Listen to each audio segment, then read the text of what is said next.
Warriors, setelah sekian lama kita beribadah dari rumah, JKI The Way ingin mengundang Anda untuk kembali beribadah secara onsite. Bagi para jemaat yang ingin beribadah secara onsite, wajib mengikuti protokol kesehatan yang telah dianjurkan, seperti yang pertama, wajib menggunakan masker dan melakukan social distancing di dalam gereja. Yang kedua, jemaat juga harus mencuci tangan terlebih dahulu di tempat yang sudah disediakan.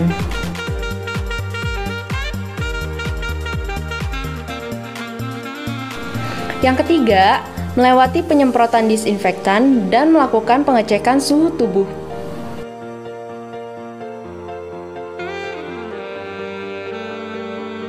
Yang keempat, kemudian mengambil sendiri perjamuan kudus.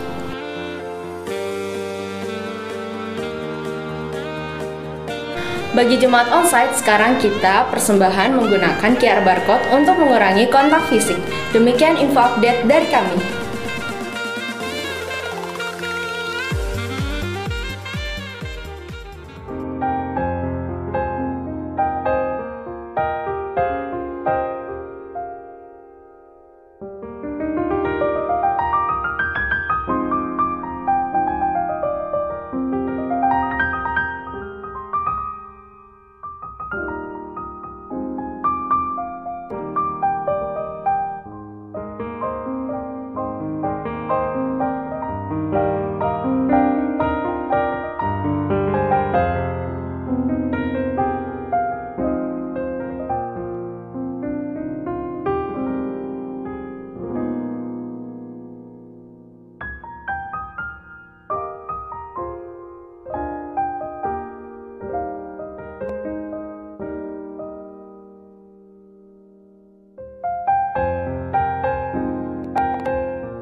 Amin.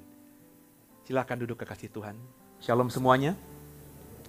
Senang bersama dengan saudara semua di tempat ini. Tema saya di minggu ini adalah memberi kasih karunia kepada Tuhan. Sesuatu yang saya nggak mungkin buat tema seperti ini, nggak usah setahun kemarin, sebulan kemarin itu nggak mungkin muncul di otak saya. Saya khotbah temanya memberi kasih karunia kepada Tuhan. It's impossible. Ya. Saya akhirnya berani buat tema ini dan punya pemahaman yang baru karena ya di setiap malam Bapak Ibu tahu jam 7.15 saya buat program di channel YouTube di The Warriors Digital Ministry. Gereja kita mau fokus pelayanan pada dalam dunia digital. Saya sedang pimpin setiap hari dari Senin ketemu Senin, nggak pernah kosong saudara. Ya. Itu Deep Talk with Pase, yakni ngobrolin Alkitab, tadarusan Alkitab.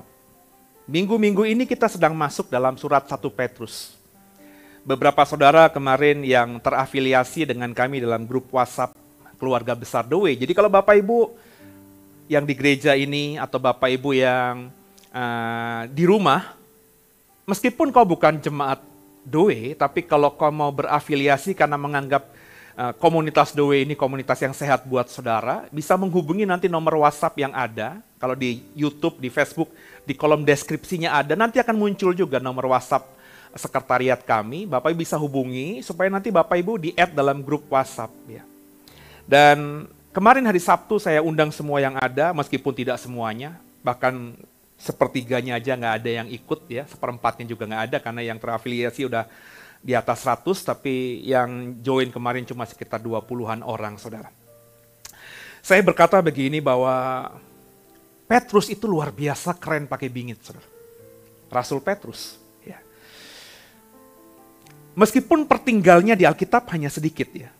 Surat 1 Petrus, 2 Petrus, mungkin kalau kita mau berkata Injil Markus, karena Injil Markus saya hakul yakin Injil yang sangat dilatar belakangi oleh teologi Petrus. Karena memang di banyak tempat, termasuk di surat Petrus, di Kisah Rasul dikatakan Markus ini selain berteman atau menemani Paulus, Markus ini menemani Petrus menjadi tangan kanannya atau anak rohaninya. Ya. Dan meskipun dibandingkan Paulus pertinggalnya di kitab Perjanjian Baru sedikit tulisannya Petrus, tapi ketika saya pimpin tadarusan Alkitab kita di 1 Petrus pasal 1, pasal 2, pasal 3, pasal 4, pasal 5, masuk 2 Petrus pasal 1, pasal 2, dan sebentar kita akan selesaikan di hari Senin besok pasal 3 dan selesai. Di sedikitnya tulisan Petrus itu saya terkagum-kagum sama figur ini. Orang ini ternyata yang sedikit bicara, sedikit ngajar, tapi ketika dia bicara dan ketika dia ngajar, dalamnya luar biasa. Kasih karunia di otaknya orang Kristen, termasuk saya sebulan kemarin, saudara. Meskipun saya sudah membaca Petrus berkali-kali, tapi saya nggak pernah mendalami Petrus seperti kemarin ini saya mendalami Petrus. Di otaknya orang Kristen kalau bicara mengenai kasih karunia itu secara harafiah ya, yang namanya kasih karunia atau in English itu grace, adalah suatu pemberian. Jadi kasih karunia itu arti harafiahnya pemberian dari yang superior, dari yang jauh lebih tinggi kepada yang inferior, kepada yang lebih rendah. Meski sepantasnya si inferior ini gak layak terima apa-apa. Jadi kasih karunia itu bukan kayak gaji. Kalau Bapak Ibu bekerja di perusahaan, Bapak Ibu setiap awal bulan atau akhir bulan terima gaji. Itu bukan kasih karunia. Meskipun yang memberikan kita gaji adalah atasan tertinggi kita, big boss kita, tapi kau dapatkan itu karena kau bekerja di situ. Itu hakmu, bukan kasih karunia. Kalau kasih karunia itu bukan hak kita.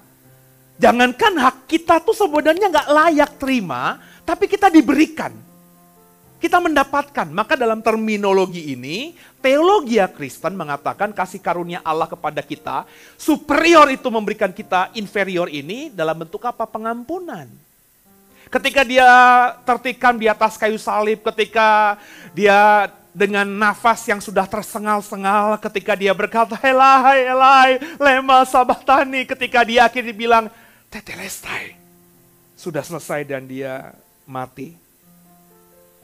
Itulah pengampunan Tuhan atas saudara. Ketika kau bahkan hari itu tidak percaya, imam besar yang gak percaya kepada Yesus, imam-imam kepala yang gak percaya kepada Yesus, orang Farisi, ahli Taurat, bahkan mungkin orang-orang yang ada di sekitar Yesus, termasuk murid-muridnya, yang hari itu beberapa jam sebelumnya ketika Yesus ditangkap di Getsemani, mereka lari. Karena gak percaya Yesus Tuhan. Tapi pengampunan Yesus di atas kayu salib diberikan kepada semua orang itu. Itulah kasih karunia. Kau gak layak terima itu, kau berdosa, wong berdosa. Tapi kau diberikan pengampunan itu kasih karunia. Maka pemahaman seperti itu yang ada dalam benak kita, sehingga akhirnya kita menjadi seorang Kristen yang tidak pernah kepikiran bahwa kita bisa memberikan kasih karunia kita kepada Tuhan. Wong kita inferior, kita lebih lemah, lebih rendah. Tuhan itu superior, Tuhan itu lebih tinggi dan segalanya maha. Masakan mungkin kita yang lebih rendah memberikan kasih karunia kepada Tuhan? Ketika saudara memberikan sesuatu kepada Tuhan, persembahan saudara, saudara mengembalikan persepuluhan saudara. Ketika saudara menyanyi, Tuhan aku memujimu, aku menyembahmu. Saudara, ketika kita memberikan sesuatu kepada Tuhan, memang Tuhan layak terima itu. Kenapa? Karena kasihnya sudah diberikannya terlebih dahulu kepada kita. Kita hanya membalas saja kebaikannya Tuhan, bukan kasih karunia. Jadi saya bilang, bulan lalu, gak usah bulan lalu lah, 2 minggu lalu. Saya gak pernah kepikiran bikin tema khotbah judulnya, memberi kasih karunia kepada Tuhan. Tapi saya revisi semua tadi. Perjalanan rohani saya bersama dengan Tuhan berubah dalam konteks kasih karunia. Ketika saya menemukan ayat yang ditulis oleh Rasul Tuhan yang luar biasa yang namanya Petrus ini. Kita buka saudara. 1 Petrus pasal kedua, ayat yang ke-20. Nah, ada tampilan yang lebih menarik saudara ya. Saya berharap ini bukan terus seperti ini tapi berubah. Kapan-kapan gitu warnanya pink gitu ya. Warnanya hijau, kadang-kadang dikasih ada petir-petirnya gitu, bikin keren gitu ya. Ini bagus banget ya. Kita baca ya, 1 Petrus pasal 2 ayat 20 bersama saya. 31 ya. Sebab dapatkah disebut pujian jika kamu menderita pukulan karena kamu berbuat dosa. Tapi jika kamu berbuat baik, dan karena itu kamu harus menderita, maka itu adalah kasih karunia pada Allah. Ini ayat udah saya baca, mungkin udah puluhan kali, belasan kali. Tapi skip, lewat gitu aja. Apakah saya saat itu tidak mendalami Petrus? Bapak Ibu, skripsi saya eksposisi soal Petrus. Jadi ayat ini pasti sudah pernah saya dalami. Cuma saya nggak fokus pada ayat ini. Saya bahkan terkaget-kaget ketika saya membaca dengan baik-baik, dengan sungguh-sungguh ayat 20, 1 Petrus pasal 2 ini. Ternyata saudara, kata Petrus, kita bisa memberikan kasih karunia kita pada Tuhan. Bukan semata Tuhan memberikan kasih karunia-Nya kepada kita. Clear? Ayatnya jelas. Nah saudara, biasanya pemahaman kita kasih karunia itu dari Tuhan. Kata kasih karunia di sini, ya jangan dihapus, kita di sini terus saja ya. Itu menggunakan kata Yunani karis. Karis. Kalau Bapak Ibu punya kamus strong, kamus teologia ya. Kata karis ini saudara itu bukan berarti grace saja ketika diterjemahkan dalam bahasa Inggris. Grace itu kan kasih karunia ya. Kata karis yang diterjemahkan LAI menjadi kasih karunia di ayat ini itu ternyata dalam kamus strong bisa berarti favor. Apa itu arti favor? Kebaikan. Bisa berarti gracious. Gracious itu apa? Ramah. Bisa berarti kredit. Kredit itu apa? Pujian, penghargaan. Bisa berarti leisure. Apa itu? Kesenangan, saudara. Jadi, saudara, kata karis di sini kalau kita pakai terjemahan atau arti yang lain tadi bisa berarti maka itu adalah kesenangan pada Allah, maka itu adalah keramahan bagi Allah, maka itu adalah pujian bagi Allah, maka itu penghargaan bagi Allah, maka itu kesenangannya Allah. Saudara bisa memberikan yang namanya karis itu kepada Tuhan. Kalau kita membaca ayat 20 dengan cara apa? Dengan cara saudara berbuat baik. Itu titik awalnya. Jadi kalau saudara sebagai manusia di dunia ini tidak pernah berusaha menjadi orang yang berbuat baik. Berbuat baik tolong pahami bukan berarti semata berbuat baik pada orang lain saudara. Sebab itu yang ditanamkan dalam benak kita sejak kita kecil entah di gereja entah di luar. Hei kamu harus berbuat baik ya. Maksudnya mama apa sih? Itu teman kamu kan main kelereng. Dia nggak punya, kasih ke satu kelereng. Kalau kamu kasih satu kelerengmu kepada temanmu, kamu itu berbuat baik. Itu yang dicekokin di otak kita sehingga akhirnya ketika kita dewasa, berbuat baik itu langsung otomatis kepada orang lain. Padahal bagi saya berbuat baik itu sebelum ke orang lain kepada diri. Kasihilah dirimu sendiri. Berbuat baik terhadap diri dulu. Caranya gimana? Banyak. Ya, kalau kita sadar bahwa diri kita di bumi ini cuma 70 years, 80 years, 70, 80 tahun, maka buat baik diri ini dengan apa? Dengan utamakan yang terutama, kekekalan itu. Berbuat baik caranya menjaga tubuh kita yang kita sudah tahu adalah bait Roh Kudus. Allah ada, kita undang into my heart, come into my heart. Kita undang Yesus masuk dalam hidupmu. Tapi kok nggak jaga tubuhmu ini dengan baik? Maafkan saya nggak ngomongin ngerokok dosa, saya nggak ngomongin narkoba itu dosa, itu saudara tafsirin sendiri aja lah. Tapi yang saya tahu, kalau kita ngerokok, kalau kita minum minuman keras, kalau kita narkobaan, itu merusak badan kita. So lucu saudara undang Yesus masuk dalam tubuhmu, di badanmu ini, tapi kau rusak badanmu. Kau undang Yesus untuk bertahta di hatimu, tapi hatimu nih kau isi dengan apa? Dengan gosip, dengan berita-berita fitnah, dengan hal-hal yang tidak berkenan kepada Tuhan. Kasih Tuhan biji mata Tuhan. Nah, perhatikan baik-baik. Kasih karunia, sudah saya jelaskan itu apa. Nah menariknya saudara dalam terjemahan Inggris di 1 Petrus pasal 2 ayat 20 ini, beberapa terjemahan Inggris sudah saya siapkan. pengertian kasih karunia itu nggak melulu grace dalam bahasa Inggris. Coba dimunculkan terjemahan NIV. Ada nggak? Sudah saya siapkan kan? Oke, ini NIV. Ya. NIV, perhatikan, saya nggak perlu baca ya. Karena kalau saya baca bahasa Inggrisnya kadang-kadang nanti kok ketawain saya. Karena saya nggak terlalu fasih gitu ya. Tapi ada kalimat yang huruf merah itu kasih karunia dalam LAI. Ya. Commendable. Ya. Benar ya? Itu apa artinya commendable? Yang diterima. Jadi, this is commendable before God, itu artinya yang diterima di hadapan Tuhan. Jadi kata charis dalam bahasa asli Yunaninya diterjemahkan oleh LAI dengan kasih karunia. Dalam terjemahan NIV, New International Version, itu bukan diterjemahkan dengan kata Inggris grace, tapi commendable. Coba kita lihat terjemahan NLT. NLT, kalau nggak salah New Living Translation. Ini seperti terjemahan bahasa Indonesia sehari-hari, ya, lebih hidup gitu, lebih down to earth, lebih terjemahannya sederhana, ya. Dikatakan kata kasih karunia itu diterjemahkan dalam terjemahan NLT itu please. Apa artinya please? Apa Pak Prana? Please. Ketawa dia. Apa Bu Marina? Disenangkan ya, benar ya? Jadi God is pleased with you. Artinya apa? Tuhan disenangkan karenamu, olehmu. Jadi kasih karunia itu saudara. Coba kita lihat terjemahan King James. Beda lagi. Kasih karunia dalam terjemahan King James Version ya, itu acceptable. This is acceptable with God. Ini yang diterima oleh Tuhan. Ini yang dimaui oleh Tuhan. Ini yang disukai. Sehingga diterima oleh Tuhan. Itulah kasih karunia. Itulah charis itu saudara.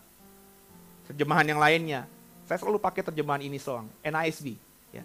New American Standard Bible. Ya. NASB. Ada nggak?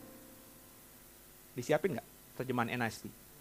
Kalau tidak ada, terjemahan NASB itu ya menerjemahkannya dengan this find favor with God. Ya, ini bukan King James, ini NISB. Ya. Favor itu tadi, ya, ini kebaikan. Ya. Ini merupakan kebaikan untuk Tuhan, bersama dengan Tuhan, Nah saudara, dari dasar ini, akhirnya kita mengerti bahwa charis itu nggak selalu bicara soal grace, kasih karunia, tapi juga bisa diterjemahkan dengan banyak hal. Nah dalam perjanjian baru, Kisah Rasul, kata charis itu sering dipakai oleh penulis Lukas ketika nulis Kisah Rasul. Dan ditambahkan kata imbuhan menjadi karismata. Karismata itu apa artinya? Karismata itu artinya pemberian Roh Kudus. Karunia Roh Kudus. Bapak Ibu pernah dengar karunia-karunia Roh Kudus? Itulah karismata. Jadi intinya panjang lebar saya jelaskan tadi, bicara mengenai charis, itu bicara mengenai pemberian. Pemberian yang sebenarnya yang kita beri itu, kita nggak harus beri gitu loh. Bahkan bukan kewajiban kita memberi gitu loh. Ya. Jadi ketika kita memahami ini, pemberian yang disebut dengan charis itu adalah pemberian yang terbaik. Sebaliknya, orang yang menerima itu akan senangnya luar biasa. Sukacitanya luar biasa. Ya, dia akan merasa dirinya tuh dihargai Tuhan, dihargai luar biasa. Nah, ketika Tuhan memberikan karisnya kepada kita, kasih karunia-Nya kepada kita nggak layak. Kita yang nerima karis dari Tuhan, kita luar biasa. Tadinya kita tuh berdosa. Kita nggak ada kesempatan sekecil apapun bisa masuk ke dalam kerajaan surga. Tapi karena kita diampuni, Alkitab katakan, maka kita akhirnya bersuka cita. Please. Kita senangnya luar biasa. Karena kita bisa akhirnya bertemu muka dengan muka. Kita bisa bersama dengan Tuhan. Nah, hari ini kita belajar, saudara. Kita yang inferior ini, manusia Kristen ini, ternyata bisa berikan juga karis kepada Tuhan, kata Petrus. Karis kita kepada Tuhan bukan pujian. Yesus, engkau baik, sangat baik, sungguh baik. Sebab ketika kita ngucap itu, kita tahu Tuhan baik. Kenapa? Karena Tuhan jaga kita. Saya diberikan kesehatan. Saya kemarin kata dokter COVID, tapi orang lain COVID-nya bisa beberapa lama. Saya cuma 3 hari saya dipulihkan Tuhan. Tuhan baik. Saya kerja, saya dapat berkat. Berkatnya saya rasakan di rumah, bukan saja mencukupi keluarga kita, tapi juga bisa memberkati keluarga besar. Itulah makanya kita memuji Tuhan. Jadi ketika kita memuji Tuhan, itu memang Tuhan layak untuk kita puji. Kenapa? Dia sudah memberkati kita. Nah, supaya kita bisa memberikan karis yang benar kepada Tuhan, bukan pemberian ordinary, bukan pujian biasa. Bukan sesuatu yang memang selayaknya kita kembalikan kepada Tuhan. Makanya saya bilang kalau persembahan itu bukan karis, saudara.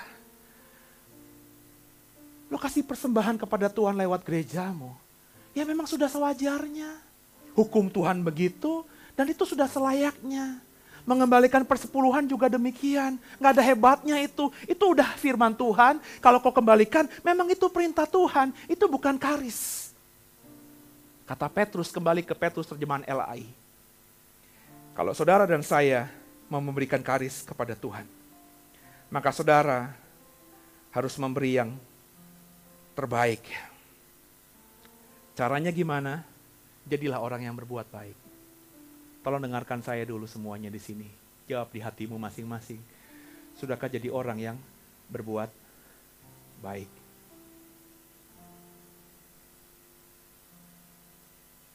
Isunya di sini.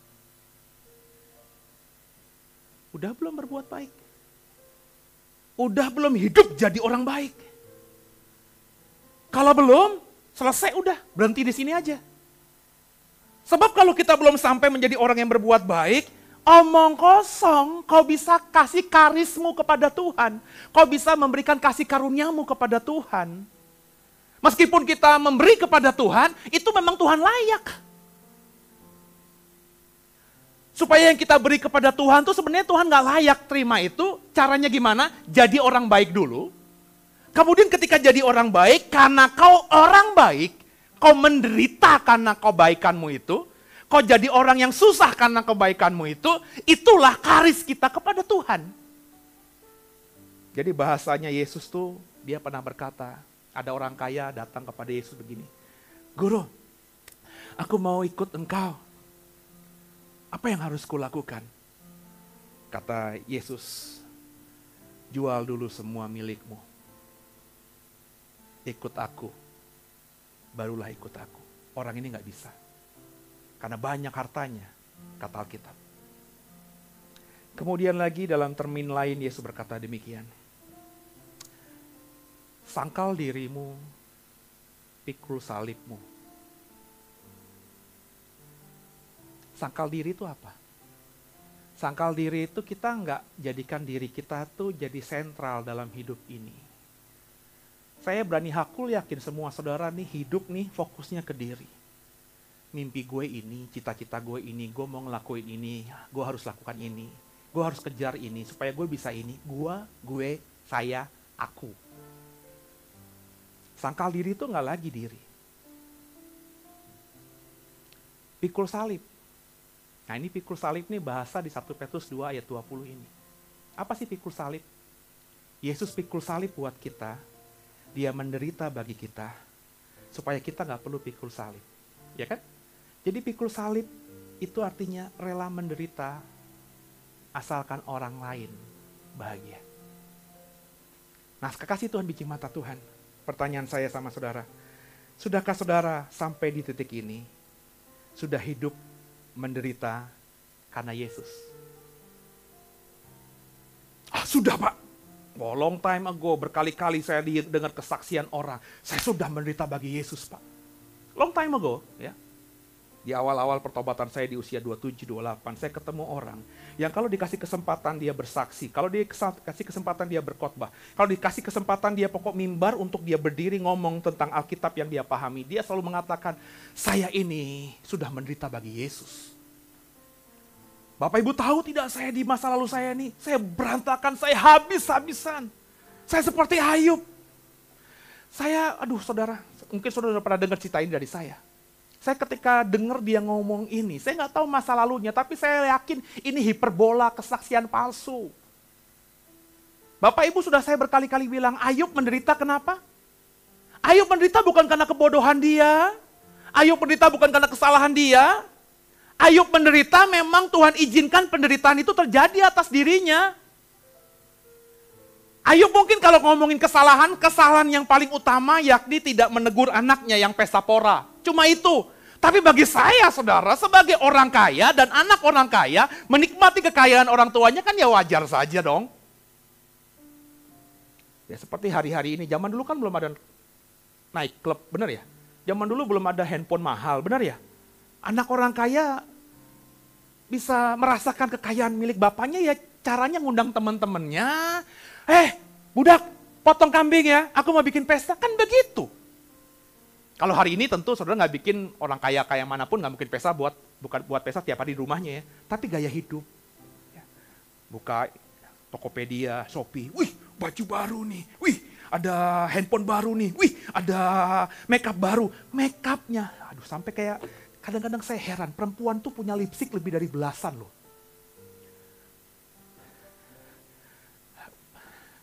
Ini bini gue kadang-kadang saya ragu dia perempuan apa bukan gitu ya. Itu lipstiknya paling cuma satu. Lipstiknya tuh sampai gue jijik, saudara ngeliat, sampai saya jijik gitu ya. Udah rata begitu.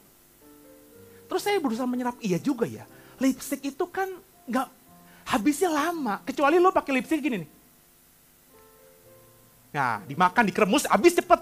Tapi kalau cuma begini doang, bibir lo sedower berapa meter sih? Ya, oh warnanya beda, oke deh. Kalau kau punya lipstik warnanya merah, terus beli yang coklat, gua paham deh. Yang satu ada glitternya, satu lagi dope. Wah, ada lipstik dope juga kayak cat mobil, saudara. Oke, gue paham. Tapi kadang-kadang kalau gue lihat diaplikasikan di bibir lo sama aja. Kecuali lo pakai lipstik warna putih. Atau warna hitam. Beda sama warna merah. Tapi kalau merahnya dope, mereknya beda. Diaplikasikan ke bibirmu, tergantung dirimu mah lo pede apa enggak gitu aja. Beli lipstik, nggak usah pakai lipstik. Sebenarnya yang paling warna alami itu kan warna cabai ya. Maksudnya lo makan cabai, bibir lo tuh merahnya sempurna bagi saya. Coba deh, Juf, lo ajak si baby sumpelin makan bakso pakai sambal satu mangkok tuh. Bibirnya dia langsung merah dan gue yakin lo langsung pikirannya gue mau cepet pulang deh gitu. Bibirnya semerbak gitu. Semerbak itu salah ya? Apa? Merahnya tuh merah merona. Tuh yang paling pas tuh. Ya. Jadi bagi saya itu bukan kesalahan yang fatal, tapi Ayub miskin. Kenapa? Tuhan izinkan dalam waktu yang cepat sekali. Ada orang datang, Tuhan, ada orang ngerampok. Semua harta benda yang kugembalakan sama teman-teman, semua habis Tuhan. Belum selesai. Baca Alkitab baik-baik, datang lagi orang kedua, Tuhan. Ini habis sampai terakhir, orang yang terakhir. Enggak, belum selesai. Orang yang lapor 1, 2, 3 itu belum pulang, datang lagi Tuhan. Anak-anak Tuhan ampuni aku. Mungkin dia sampai gemeteran karena dia takut. Anak-anak Tuhan di tenda yang sama, habis mati semuanya. Teman saya bilang, saya sudah mengalami penderitaan Ayub. Maafkan saya ya, saya gak kenal dia. Tapi mungkin dia jadi miskin. Dulunya mungkin kaya. Tapi jadi miskin bukan karena Tuhan yang ambil kekayaannya. Karena bodohnya dia. Nangkep gak saudara? Banyak orang itu, Tuhan, Pak Pendeta saya ini udah kayak Ayub, saya menderita, saya sakit.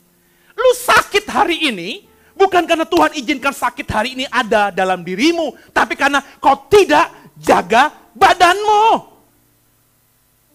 Tidur gak pernah cukup, benar gak? Saya tadi sempat marah sama Phil. Saya bangun jam berapa kemarin? Jam 2 apa jam 3 gitu. Sorry kalau salah, jam 2-an lah mungkin.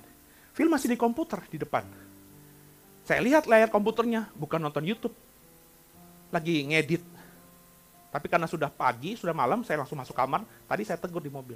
Lo gak boleh gitu. Meskipun lo ngerjain pekerjaan atau pelayanan gereja. Jelas-jelas hari Minggu, pagi-pagi harus di gereja. Jam 2, jam 3 belum tidur. Gimana pelayanan bisa efektif? Nangkap ya, banyak orang begitu. Akhirnya tidurnya kurang. Nah Phil untung aja makannya banyak gitu ya. Coba udah tidurnya kurang, makannya kurang, tambah kurus. Kalau dia sakit, kalau dia nyusahin gue bilang, bukan Tuhan yang bikin ini, lu yang goblok. Maafkan saya saudara, banyak orang begini. Miskin, sakit, susah, gak punya apa-apa. Itu bukan karena Ayub, bukan seperti Ayub, karena dirinya yang tidak bisa hidup dengan bijaksana. Makanya saudara perhatikan ayat 20 tadi. Sebab dapatkah disebut pujian jika kamu menderita pukulan karena kamu berbuat dosa? Lu kalau berbuat dosa, lu kalau salah, terus lu menderita karena kesalahan, lu kan wajar.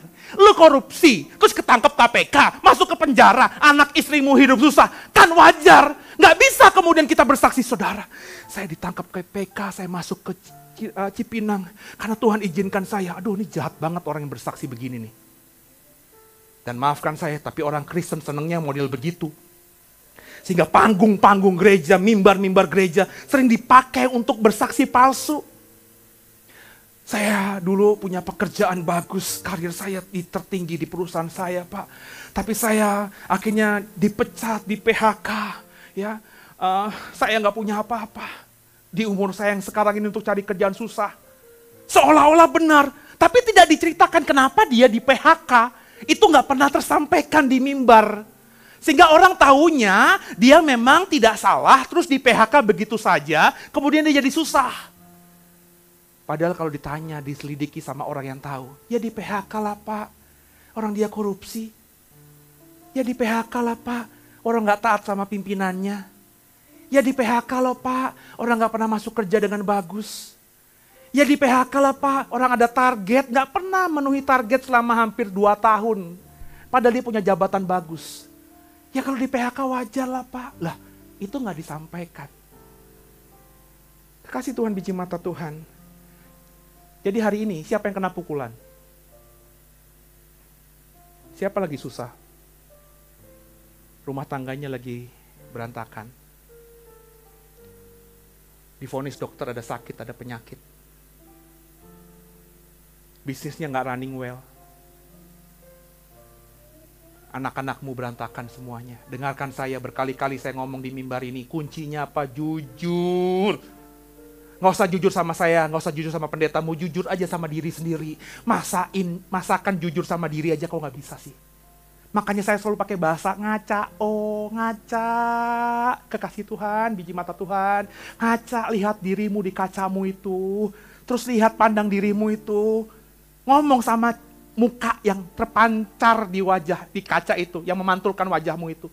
Seno, lo susah sekarang, ditinggalin istri, jangan aminin ya. Karena emang lo gak pernah membuat istrimu bahagia. Anak-anak lo, Seno, jangan diaminin narkobaan. Karena lo gak pernah kasih perhatian. Sadar di titik itu dulu lo. Kalau sudah sadar, udah tahu ini salah kita, terus minta ampun sama Tuhan. Ampuni aku Tuhan. Kalau kau minta ampun sama Tuhan, dosa yang merah seperti kermiji, Tuhan buat putih seperti salju. Dibuangnya di tubir laut yang paling dalam, gak diingat-ingat Tuhan lagi. Artinya hubungan kita dengan Tuhan beres. Nah ketika kita sudah beres dengan Tuhan, mulailah langkahkan kaki sesuai dengan maunya Tuhan. Meskipun masih berat. Karena kalau kau sampai miskin banget Pak, untuk bisa punya duit yang berlimpahan, gak mungkin dalam 1 malam. Bener gak sih? Saya nggak tahu apakah ada di sini yang pernah mengalami bangkrut. Untuk bisa pulih lagi, dari tadinya punya 10 rumah, nggak punya rumah, ngontrak kemana-mana, bahkan bayar kontrakan nggak bisa, sampai bisa punya 1 rumah lagi, itu nggak semudah membalikan telapak tangan. Butuh proses, tapi lewati. Kenapa? Emang kau harus begitu? Kenapa? Karena kau salah kemarin. Sudah dikasih kepercayaan Tuhan punya segala-galanya, nggak bijaksana, penuh kedagingan, sehingga kalau habis, itu bukan karena kau dihukum Tuhan. Bukan. Itu karena sewajarnya. Karena kebodohanmu sendiri. Nah kedepannya pelan-pelan. Kalau di masa lalu 1 langkah kita bisa dapat 1 M, ya mudahlah. Kenapa? Di mark up. Kayak hari ini Bapak Ibu saya baca tadi. Habis program Bible Talk saya baca koran dulu. Saya nggak kenal Anies Baswedan, saudara, dan pemerintah Pemkot DKI, Pemda DKI. Tapi saya baca tadi artikel di Kompas. Anies kan tahun 2022 itu mau bikin di bulan Juni mau bikin Formula E, benar ya? Formula E itu Bapak Ibu, angkanya fee kita harus bayar, Pemda DKI harus bayar kepada yang punya Formula E itu 2, sekian triliun, saudara. Oke? Terus karena ribut, ya ada di DPRD ribut segala macam, saya baca tadi, fee-nya itu turun menjadi angkanya hanya sekitar 300 apa 400 miliar. Terus saya bukan orang yang berbisnis sekarang ini Pak. Tapi saya pakai logika saja. Kalau angkanya 2,3 triliun turun menjadi 2 triliun, cengli. Benar gak sih? Ya turun dikit lah gitu ya. Tapi dari 2 sekian T jadi hanya maksimal kalau nggak salah 300 atau 500 miliar. Itu drop banget saudara. Alasannya bisa dinego katanya. Lah kenapa kalau bisa dinego nggak dari kemarin-kemarin, itu yang pertama. Dan kalaupun bisa dinego, masakan Bapak Ibu jual barang, jual mobil. Siapa yang Pak Wijaya jual beli mobil Pak ya? Jual mobil kau pasang di iklan-iklan harganya 200 juta. Masakan Pak Wijaya akhirnya karena saya pinter nego, saya bisa beli mobil itu 220 juta. Nggak mungkin lah. Berarti ada sesuatu di sini nih.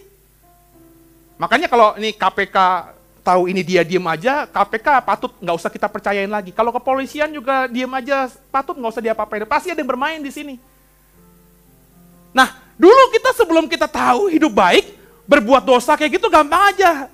Markup barang, kantor nggak peduli, mau menang di kita, yang mau beli juga terpaksa harus beli karena sumbernya dari kita mainin harga. Kaya banyak, duit banyak. Tapi pas takut akan Tuhan mikir banyak. Kalau kau harus ambil untung, apakah kau harus ambil untung? Aku sudah digaji sama perusahaan. Mestinya ya keuntungan hanya untuk perusahaan.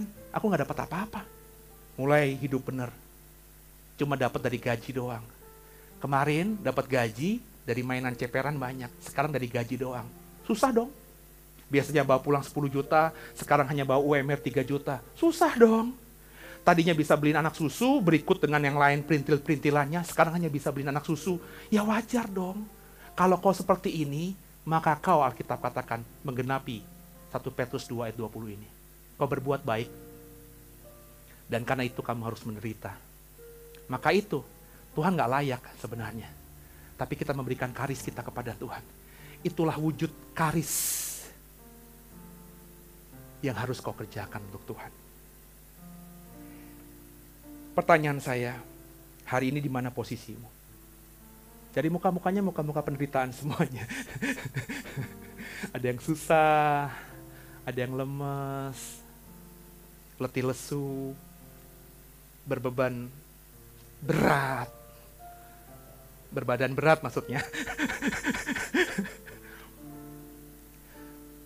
Tapi kalau kita ngalamin itu karena kita udah buat baik, dan karena berbuat baik kita begitu, dengarkan saya saudara. Kau sedang memberikan karismu, kasih karuniamu kepada Tuhan. Dan dengarkan Seno ini, yang bodoh ini. Saya mengatakan, Tuhan yang gue layani, itu Tuhan yang gak pernah mau berhutang.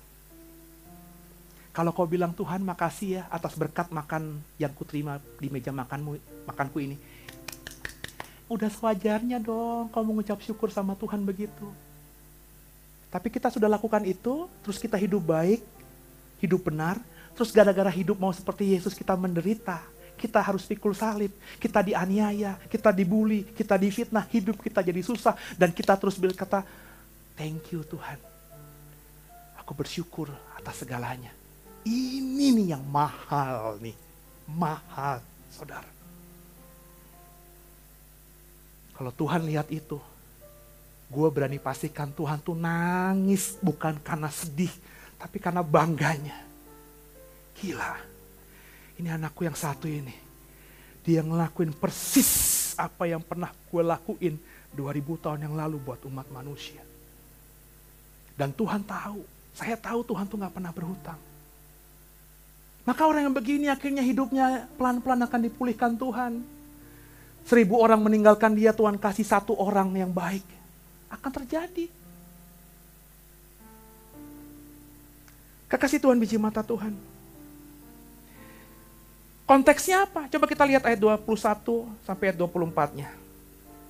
Ya. Bagaimana sih menderita untuk Tuhan, sehingga kita memberikan kasih karunia kepada Tuhan, itu ayat 21 sampai ayat yang ke-24. Perhatikan Alkitab ini. Sebab untuk itulah kamu dipanggil, karena Kristus pun telah menderita untuk kamu, telah meninggalkan teladan bagimu, supaya kamu mengikuti jejaknya.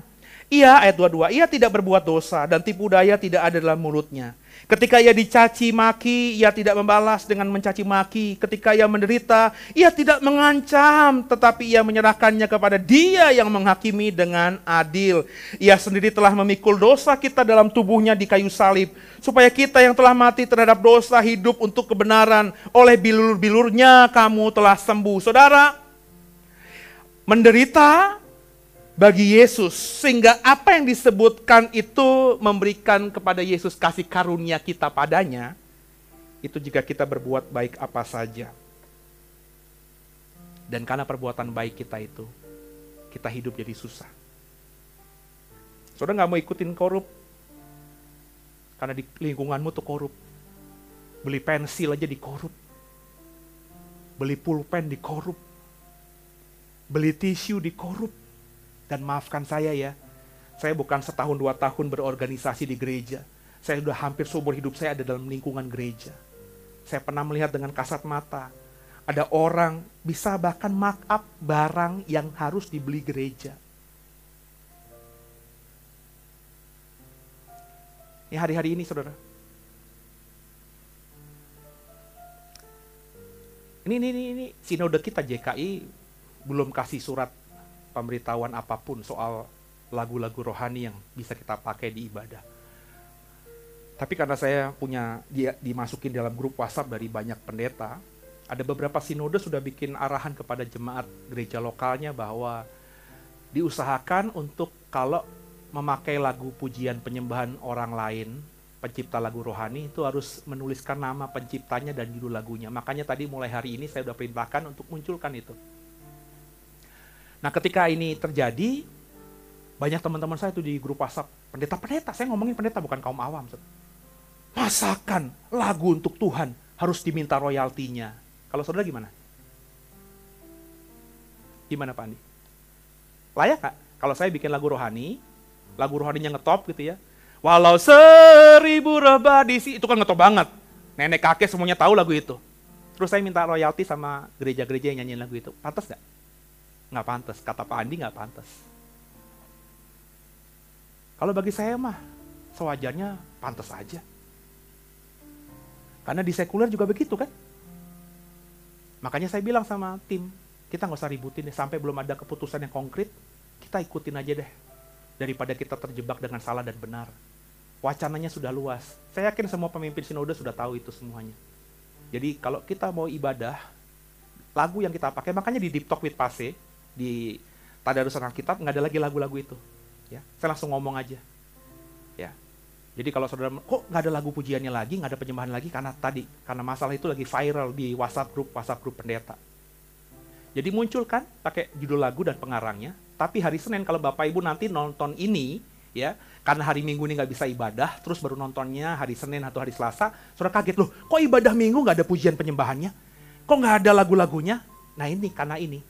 Jadi nanti Minggu malam saya minta tim multimedia untuk take down, turunkan semua dari sosial media kita, YouTube terutama karena YouTube itu berbayar. Kalau Facebook kan tidak berbayar, gitu.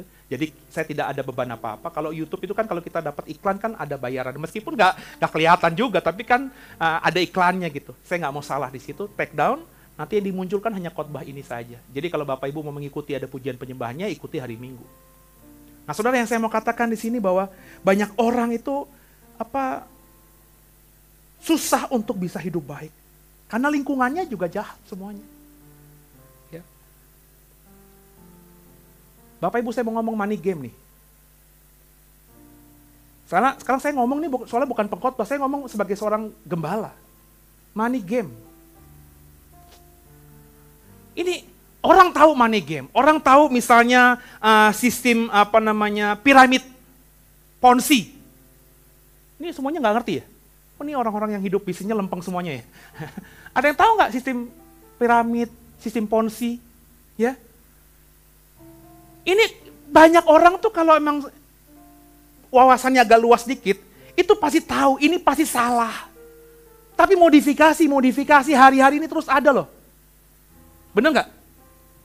Belum lama 3-4 tahun lalu. Saya tahu saya ngehnya gara-gara hampir semua teman saya di Facebook yang pendeta ngikut itu. Hampir sekitar lebih dari 10 jari saya, teman saya yang pendeta minta ketemu sama saya. Saya pikir mau ngomongin pelayanan gitu ya. Ngapain? Ngomongin dulu di WhatsApp lah. Diceritain nih produk ini. Produk ini katanya, dengerin saya ya, saya ngomong ya di atas ya, tidak di atas tidak. Mengatasnamakan merupakan anak cabang dari bank paling besar, bank swasta paling besar di Indonesia ini. Kalau saya sebut nggak mungkin nggak ada yang tahu bank ini. Tapi saya lihat nih, saya kan orang yang bergelut lama dalam multi level marketing sebelum saya bertobat. Multi level marketing itu juga sama saudara. Orang yang pertama kali ikut bisnis itu, ya, itu pasti cepat kayanya. Jadi kalau mau ikut multi level marketing ada perusahaan baru nih, kalau kau memang niatnya jahat, ikut pas hari itu. Setahun awal deh. Tapi 3, 4 tahun, 5 tahun berikutnya itu susah. Kenapa? Orang sudah tahu. Akhirnya banyak, itu bahasanya tuh ya, nabung, berasuransi, sekaligus, jadi kayak bayar asuransi gitu ya, tapi menguntungkan. Saya udah bilang, waduh ini ponzi nih saya bilang. Member get member nih, ya. Cuma banyak pendeta yang ngubungin saya itu nggak mungkin pasti. Ini terafiliasi sama bank terkenal. Nah itu tuh jualannya bank terkenal itu. Sekarang saya mau ngomong nih. Lihat di sosial media manapun hari ini di November 2021 masih ada nggak orang yang jualan itu lagi? Nggak ada. Kalau nanti yang di gereja nih pengen tahu abis selesai mimbar ngomong sama saya. 3 tahun, 4 tahun lalu, semua itu di sosial media, di Facebook. Wah, rame. Murah, sebulan cuma 300.000 atau berapa gitu. Tapi dapatnya banyak. Emang ada yang dapat, saudara? Nah, orang kalau udah terikatnya pada dunia, itu money game itu gampang. Jatuh dalam keterikatan. Saudara kaya gara-gara money game. Terus tiba-tiba ketika ketahuan hancur, terus kau bilang itu adalah penderitaan bagi Kristus? Kagak lah. Kau menyesatkan orang. Jadi saudara, di hari-hari ini, ya, banyak orang bermain sosial media, YouTube lah yang lagi in. Supaya subscribernya banyak, supaya viewernya banyak. Ini ngomongin pendeta ya. Yang dibuat programnya apa? Ngomongin pendeta lain. Ngomongin ustadz. Saya tuh kadang-kadang kesel gitu ya. Kenapa orang harus ngomongin pengajaran orang lain? Tapi Pak Seno, ustadz itu jelek-jelekin Kristen loh Pak. Ya udah biarin aja. Yang dipentingkan apa? Bangun iman jemaatmu. Jadi mau ada ustadz ditangkap tuh. Perhatikan saya pernah ngomongin itu di sosial media. Enggak pernah. Karena bagi saya, gue yang penting apa yang dipercayakan Tuhan. Saudara sekarang ini dipercayakan Tuhan sebagai domba-domba Tuhan di The Way ini. Saya ngajar saudara aja yang benar. Masakan kalau saudara sudah saya ajar benar, saudara masih tertarik dengan cerita omongan kosong yang tidak sesuai dengan iman kita yang diajarkan oleh ulama agama lain. Nangkap gak saudara? Makanya saya juga kesel sama orang-orang yang jadi mu'alaf, maafkan saya, jadi murtadin, ngomong di mimbar gereja, terus yang diomongin apa? Qurannya mereka, kitab sucinya mereka, yang diomongin apa? Pemahaman agama lamanya, jelek-jelekin agama lamanya. Come on, saudara hidup di Indonesia, men. Saudara hidup gak sendirian gitu. Lalu kalau ada pendeta model begini, akhirnya dianggap mencemarkan agama, terus masuk ke penjara, terus kok anggap pemerintah zolim sama pendeta model begini? Kagak, men. Kenapa lo ngomongin kejelekan agama lain? Lo hidup di Indonesia, saudara. Apakah saya harus memahami iman agama lain? Enggak. Saya kuat dengan iman Kristen saya. Sekuat itu sehingga dijelekin oleh orang lain. Enggak peduli. Kecuali orang itu jelekin Yesus di depan muka saya langsung. Japri saya. Apa ya? WhatsApp saya. Masuk ke DM saya. Nah ketika orang interaksi langsung sama saya harus membela iman saya. Kalau tidak, maka saya bukan pengikut Kristus sejati. Tapi kalau dia koar-koar di gereja, di tempat ibadahnya, di majelis taklimnya. Dia koar-koar seperti itu, biarin aja. Saya udah ngomong nih, saya punya banyak teman, termasuk yang senior-senior yang begitu kerjaannya di YouTube. Saya udah ngomong, ngapain sih capek-capek? Buang-buang energi. Kayak yang lo tampilin di YouTube itu didengerin sama dia. Kagak, yang dengerin tuh apa? Orang-orang yang jadi viewer kita kan. Loh kalau saya ngomongin, maafkan saya ya, ulama dari agama lain yang jelek-jelekin Kristen, terus saya ngomong di YouTube saya, yang tahu kan saudara. Padahal belum tentu saudara itu tahu masalah itu. Lah kalau saudara akhirnya tahu, saudara kan penasaran. Akhirnya kalau kau nggak kuat imannya, imanmu goyah. Daripada begitu mendingan saya ngomong kebenaran aja. Ini nih banyak kita susah menempatkan. Kita kadang-kadang sebel kita dianggap sama orang seberang itu kafir. Tapi maafkan saya, saudara orang Kristen yang ngomongin mereka kadrun. Sami mawon. Nangkap gak sih? Saya gak mau orang yang mendengarkan saya, itu kelakuannya mirip sama orang-orang seberang itu. Yang gampang bilang orang itu kafir. Bapak Ibu sudah tahu dong di Alkitab, saya sudah mengajarkan berkali-kali. Hakim itu siapa? Tuhan. Meskipun kita mengimani, kita percaya kepada Yesus sebagai jalan satu-satunya kebenaran dan hidup, Yesus yang bisa membuat kita ke surga, tapi kita ke surga apa tidak itu nanti yang ketok palu siapa saudara? Yesus. Jangan sampai nanti, wah ini kalau saya ngomong ini bisa panjang nih, jangan sampai nanti ya, lu masuk ke surga, terus lu step-step gini. Kenapa? Karena di surga lo lihat orang yang botak-botak, baloknya 6 ada di situ.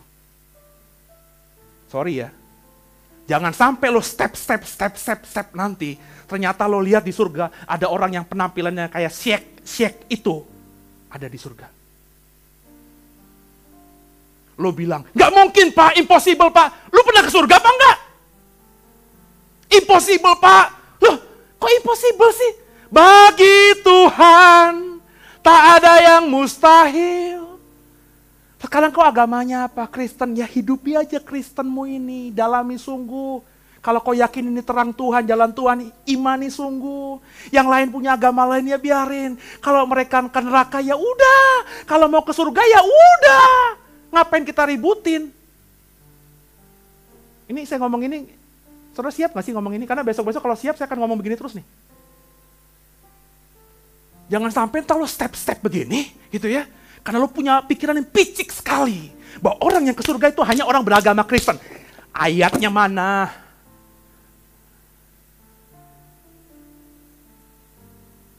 Agama itu berkali-kali gue bilang gak penting. Agama itu cara kita tahu Tuhan, kenal Tuhan. Kalau ada orang punya agama lain, dengan itu dia kenal Tuhan, ya biarin. Kalau kita sekarang mengimaninya kenal Tuhan dengan cara percaya kepada Yesus, kalau kita bisa ada kesempatan ketemu sama teman kita yang punya agama lain itu, ngobrol, ajak ngopi baik-baik. Bro, lo kenal Yesus gak bro? Ketika kita sudah ngomong baik-baik, sambil senyum, gak bikin dia emosi, terus dia bilang, enggak lah bro, gue tetap dengan iman gue, lo Yesus, agama lo, agama gue, ya udah. Terus gimana Pak ke depannya? Musuhan sama dia? Gak temenan lagi? Kagak, peluk dia. Kalau verbal tidak bisa mempertobatkan dia, siapa tahu dengan kesaksian hidup kita. Ketika dia susah, teman-teman yang seimannya itu gak peduli sama dia, malah bilang, kena kutuk loh, azab. Tapi kita tetap peluk dia, tetap rangkul dia, bro. Ya, gue doain ya bro. Saya kemarin nonton podcastnya Daniel Mananta sama Tristan Muslim. Bapak Ibu tahu Tristan Muslim gak? Nggak tahu ya. Ini stand up komedi yang terkenal gitu, yang sama Coki Pardede yang narkobaan ketangkep polisi itu.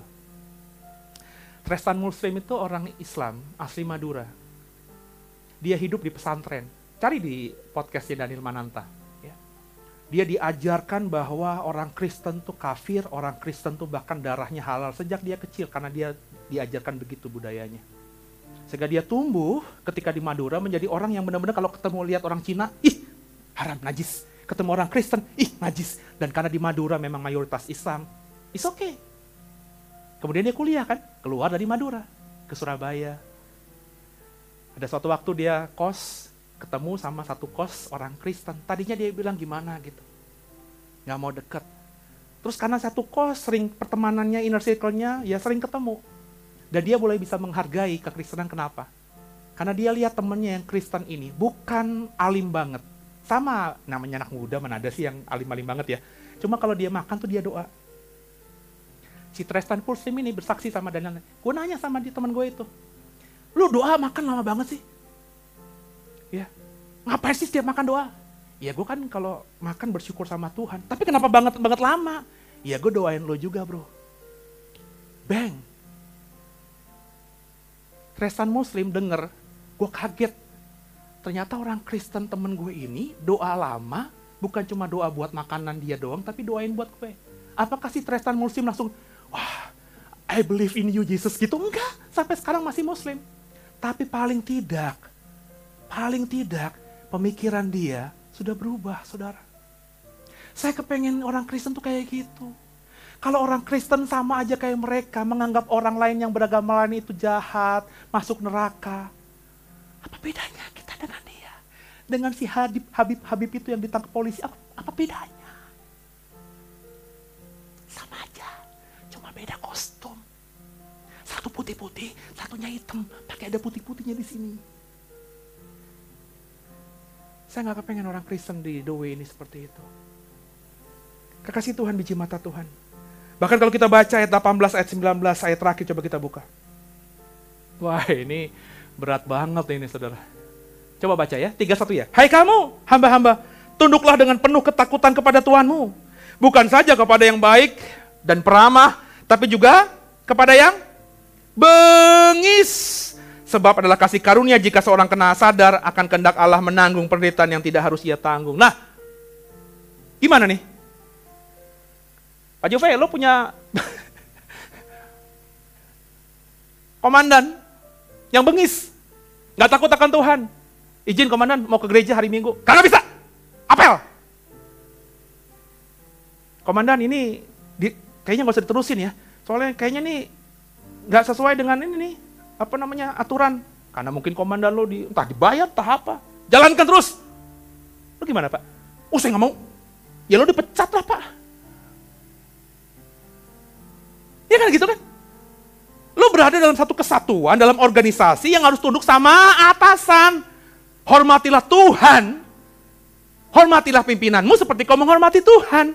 Baik-baik baca kata Petrus, makanya saya bilang Petrus ini dalam banget. Hormatilah Tuhanmu, bukan saja ketika dia itu takut akan Tuhan, baik atau peramah, tapi juga kepada yang bengis. Siapa yang punya suami bengis, angkat tangan Bu. Aduh, kalau saudara benar-benar seperti ini Bu, nggak ada itu perceraian tuh. Lo dipukul sama suami lo. Ya kalau dipukul terlalu lebay lah ya. Suami lo nggak datang, pulang-pulang mabok-mabokan, ya. Terus buka dompetnya, lo lihat kondom ada banyak di dompetnya. Telepon di handphonenya lo buka semuanya, itu perempuan-perempuan panggilan semua isinya. Tapi kau sebagai istri, Tuhan, jahat, sakit. Tapi aku begini Tuhan, aku pertahankan pernikahanku karena Engkau ya Tuhan, bukan karena dia, tapi karena Engkau. Karena Kau bilang yang dipersatukan Kau, gak bisa diceraikan manusia. Aku terus layani dia. Ma kopi! Siap Tuanku. Nah lu. Bu, bisa gak bilang gitu? Beb, bisa gak bilang? Coba jawab sebentar. Beb, bikin Indomie. Siap Tuanku. Mon, bisa gak? Ke Prana.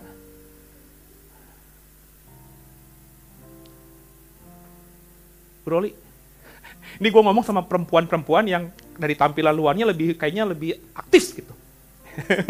Bu Roli aktif gitu, bukan cuma ngandelin Pak Andi doang, Bu Mona juga aktif. Bisa nggak tunduk sama suami? Nah, istri saya sering bercanda tuh, kalau udah gue ngomong gini nanti abis itu turun mimbar nih. Kalau Silvi, ya tuanku. Tapi cuma sehari doang. Tawa lagi lu. Maksudnya terus-terusan. Ya nggak harus dipanggil tuanku, tapi hormat sama suami. Orang pimpinan aja yang bengis, kau harus taat sama dia, apalagi suamimu, Bu. Tapi Pak Seno kemarin tuh saya salah ya, udah cerai. Ya udah, kalau kemarin mau gimana dong? Lu udah punya suami sekarang, suami mantanmu udah punya keluarga juga, masuk akhirnya kita tinggalkan yang sekarang untuk kembali, lo jadi pelakor juga buat rumah tangga suamimu yang mantan suaminya, nggak gitu lah. Yang udah kemarin-kemarin aja, udah lupain. Sekarang aja hidup benar, hidup baik. Dan karena kau hidup baik, kau menderita, kau kasih karis kepada Tuhan. Ini bagi saya hutang yang tidak mungkin lama Tuhan pelihara. Tuhan akan balaskan hutang itu. Dengan apa? Memberikan karisnya lebih lagi buat kita. So imagine that. Ketika kau terima karisnya Tuhan lebih lagi karena kau terus berkali-kali memberikan karismu kepada Tuhan. Kau gak mau buat dosa. Meskipun dampaknya kita gak punya teman. Dampaknya kita dianggap freak aneh. Dampaknya kita hidup susah. Dampaknya kita hidup biasa-biasa aja. Tapi kita hidup benar. Kita berkali-kali ngasih karis. Sebenarnya itu bukan ada kewajiban gitu. Kan kewajiban kita cuma memberikan syukur aja kepada Tuhan buat apa yang Tuhan sudah beri. Tapi ini kita menderita loh, gara-gara ikut Tuhan. Dan kalau itu berkali-kali kita kasih kepada Tuhan, masakan Tuhan tidak pedulikan kita? Di Petrus ini kita belajar banyak, saudara. Buat lakukan yang baik, ukurannya Alkitab. Kalimat terakhir saya, jujur, meski harus miskin. Gak apa-apa. Karena semiskin-miskinnya dirimu cuma 70 tahun. Daripada hidup ada, berlimpah. Tapi kau dapat dari korup, dari hutang, dari pinjam. Mendingan apa adanya dan dibully karena apa adanya. Hah?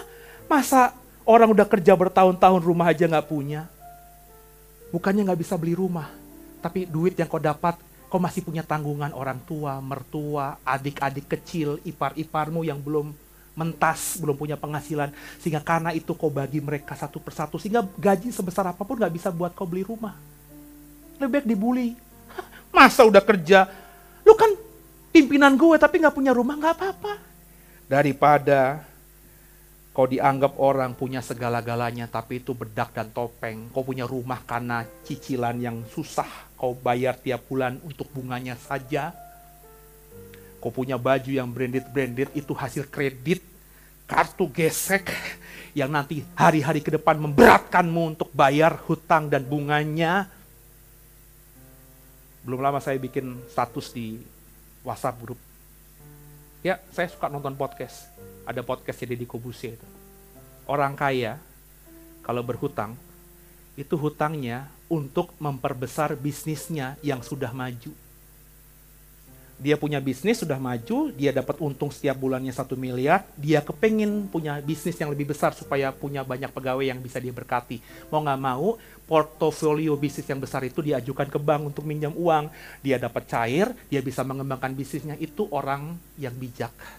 Hutangnya untuk bisnis. Kebanyakan orang, hutang itu untuk apa? Gaya hidup.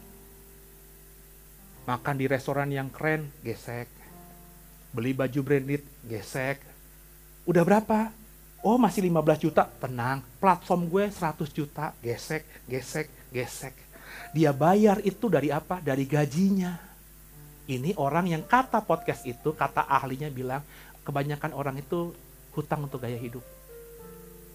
Dan dikatakan dalam podcast itu, saya kutip habis, nggak tambah-tambahin. Orang yang paling miskin, orang yang paling bodoh itu adalah berhutang untuk bayar hutang. Berhutang untuk bayar hutang. Gue hutang sama baby. Beb, pinjemin gue 1 juta. Kalau udah gue pendeta lo, masa lo gak kasih, Beb? Pasti kasih kan? Tapi utang itu untuk gue bayar yang gue pinjam sama Prana. Yang gue pinjam sama Mona. Tutup lubang, gali lubang. Kalau kau jujur, kau tahu di mana posisimu. Bukan gak boleh berhutang. Tapi hutangnya untuk apa? Zaman hari gini kan gak mungkin kita gak berhutang, benar gak sih? Tapi cerdik, seperti ular. Di otak lu tuh ular tuh bukan setan aja ya. Contoh si ular, cerdik dia. Kalau kita hidup seperti ini, hidupmu diberkati Tuhan. Semoga paham ya. Sebab saya ngomong ini tuh mikirnya panjang. Besok kalau sudah paham, saya akan ngomong lebih dalam lagi. Kalau bagi saya sih, pemahaman saya ya, kayak jemaat Doe itu udah firm. Jadi kalau saudara baru nonton sekarang ini, saya sebaiknya nggak usah nonton saya lagi. Karena kalau kedepannya nonton saya lagi, takutnya saudara memang belum siap. Mendingan daripada nonton khotbah saya minggu depan atau minggu berikutnya, kau nonton dulu khotbah-khotbah saya sebelumnya. Tapi kalau saudara sudah bersama saya 3 tahun, 4 tahun, 5 tahun, mungkin ke depan kalau saya khotbah yang extraordinary, yang bukan umum, ya, saya rasa saudara sudah siap. Dan saya mau ngomong begitu, kenapa? Karena saya merasa sudah waktunya apa yang saya dapatkan itu saya bagi dengan lepas kepada saudara tanpa mikir yang apa-apa lagi. Saya kepengen semuanya punya pemahaman yang benar, sehingga kapanpun Tuhan datang menjemput kita dengan kematian. Vanessa Angel, tadi diomongin sebelum khotbah sama Pak Amos. Yang ngajak ngomong Sylvie lagi. Ya, saya coba denger-denger aja gitu. Gila ya, istri gue ngikutin juga gosip-gosip gini. Amos juga yang gue pikir seorang hamba Tuhan yang melayani Tuhan gitu kan. Ternyata juga update juga soal ini. Tapi maksud saya, itu kan cermin saudara. Liburan. Pulang, baru instastory, mau kemana lagi? Gue juga kayaknya ngaku juga ya, update juga ya. Mau kemana nih abis ini? Dang, mati. Ada yang tahu umur kita kapan? Maka sekarang ini buat baik. Kalau kau sudah hidup baik, diomongin orang, dijelekin orang, kau susah karena itu ora bobo. Kau menghutangi Tuhan karena kau memberikan karismu kepada Tuhan. Kasih Tuhan biji mata Tuhan. Jadi pentingnya kita jujur. Ya, sebelum saya tutup juga, saya tergoda untuk ngomong ini. Bu Roli kemarin bikin status, apa Bu? Israel udah dibuka. Oke? Kau harus tahu konsekuensinya. Saya bukannya gimana gitu ya. Kalau saudara sudah niat ke luar negeri, saudara sadar bahwa habis dari luar negeri ada karantina. Jangan kayak Rachel itu. Oh, ada yang begini-gini berarti tahu nonton gosip juga ya. Instagram yang keren banget itu, yang followersnya jutaan orang itu. Dia pergi ke Amerika, dibayarin sama perusahaan besar, liburan. Terus semua artis yang dibawa ke Amerika itu juga dikasih uang untuk karantina di hotel. Artis-artis lainnya ke hotel, tapi si Instagram, Telegram ini, itu gak mau ke hotel, minta ke Wisma Atlet. Yang let's say free, itu udah bohong. Di Wisma Atlet itu kan nggak minta bayaran pemerintah. Itu hanya orang-orang yang pelajar-pelajar, TKW, yang pulang ke Indonesia, nggak mampu, karena yang karantina mandiri di hotel tuh mahal. Harus ke Wisma Atlet. Di Wisma Atlet kabur pula, bener ya? Come on. Malu nggak sih kayak gini? Maksud saya, kalau kau ada berkat mau ke luar negeri, ya siapin uang untuk apa? Karantina. Dan karantina nggak bisa milih-milih hotelnya, Pak, Bu. Hotelnya udah ditentukan. Dan lo jangan pikir, di hotel itu semalam cuma saya lihat 1 juta bisa Lo harus ingat juga, 1 juta itu buat nginepnya doang. Makanya, kan nanti bisa pesan McD. Kagak bisa, men. Karantina itu makanya harus di hotel itu. Diambil paket, makanya mahal.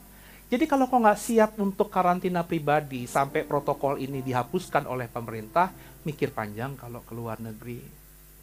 Nangkap ya? Jangan jadi blunder ya.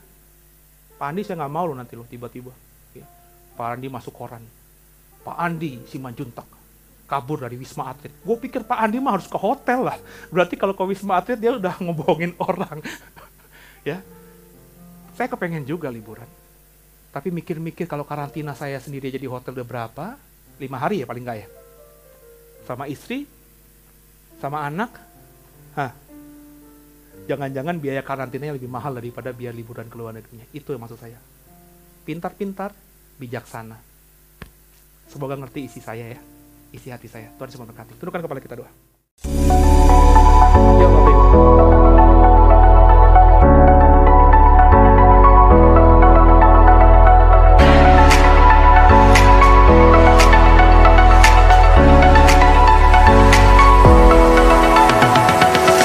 Bapak Ibu yang merasa diberkati dan ingin memberkati kami lebih lewat Dana, dapat disalurkan melalui scan barcode berikut ini atau ditransfer melalui rekening yang ada di layar Bapak Ibu Saudara.